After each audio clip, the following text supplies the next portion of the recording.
Արդարությունը ոչ թե խոստում է, այլ իրավունք։ 7 տարի առաջ հնչած խոստումների մեջ էր մտնում նաև արդարության պահպանումը և արդարադատության վերականգնումը։ Սակայն այն ամենը, ինչին մենք ականատես ենք լինում մեր օրերում, տրված խոստումների լրիվ հակառակ իրողությունն է։ Համակարգ, որտեղ արդարություն ասվածը միայն թղթի վրա է, միակողմանի, բացառություններով ու կողմնապահությամբ։ Արդարությունը գործում է միայն այն մարդկանց համար, ովքեր համախոհն են իշխանությունների, ովքեր լուռ են ու անտարբեր, ում հաղթել է տարածված վախի մթնոլորտը։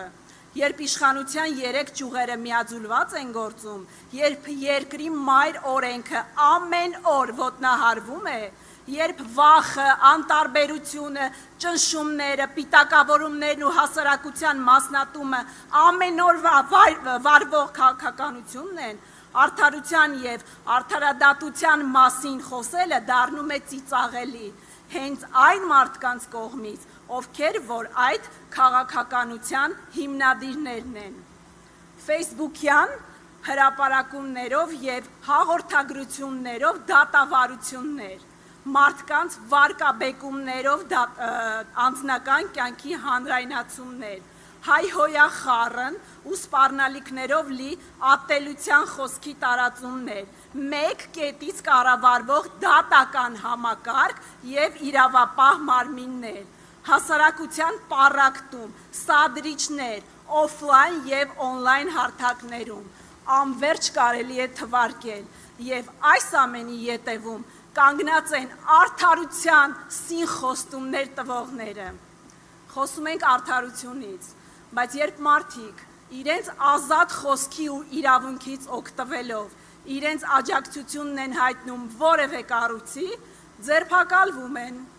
իսկ որոշներն էլ, ովքեր բացահայտորեն ամենաբարձր ամբիոններից կանգնած հայհոյախառն զրպարտանքներ են տարածում, շարունակում են իրենց գործունեությունը։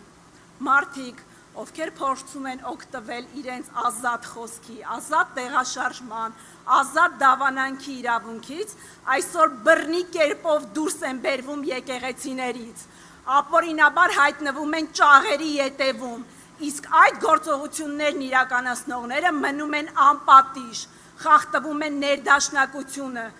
որը պիտի գործի արդարության ապահովման համար։ Տիրում է կողմնապահություններով արդարությունը, որը ավելի վատ է, քան անարդարությունը։ Ժամանակներ,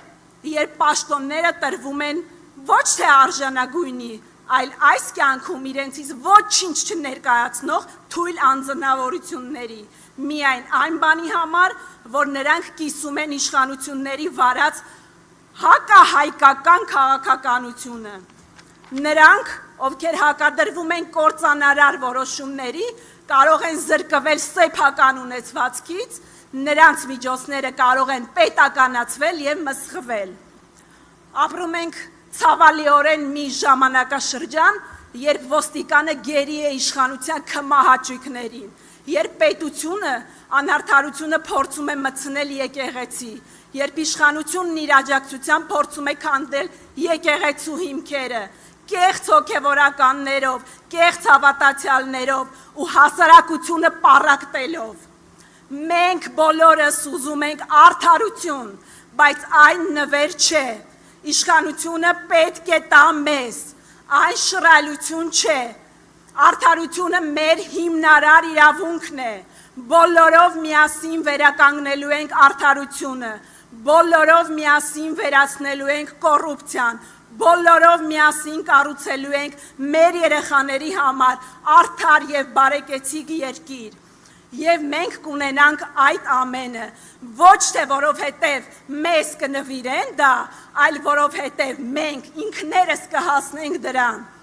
Մեր ձևով, միասին, որպես զորեղ ժողովուրդ, ով հավատում է արդարությանը և հասնելու է դրան, ուժեղ առաջնորդի Սամվել Կարապետյանի ուղեկցությամբ։ Շնորհակալություն։